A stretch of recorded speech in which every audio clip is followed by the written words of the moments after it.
Ako po si Teacher Nening Hosol. Ako po yung School Registrar ng Children of Light Catholic School. Ang papasalamat ko sa ating community ng Children of Light Catholic Charismatic Community kasi doon ko po natutunan yung tungkol po sa tithings. Kasi noon hindi ko po alam yan na dapat pala na may ibabalik natin yung share para sa ating Panginoon. At malaking bagay po yun na naranasan ko po. Nang simula po ako nagbibigay po ng ikapo. Maraming mga biyaya po na binibigay si Lord sa akin. Katulad po sa pamilya ko po kasi yung mga anak ko po, wala po dito. Bali, nandun po sila sa probinsya. Bali, hindi ko po sila nag-guide. Pero sa awa po ng Panginoon, maayos po yung pag-aaral nila ngayon.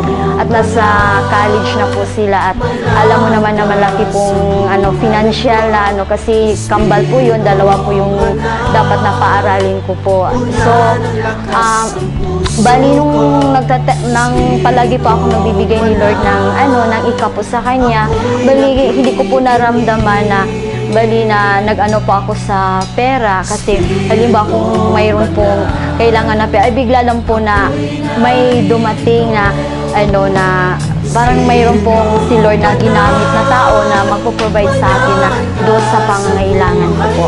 So sa sa health po, sa awa ng Diyos, kaming lahat na pamilya nasa magandang kalusugan po, lalo na po yung mga anak ko po.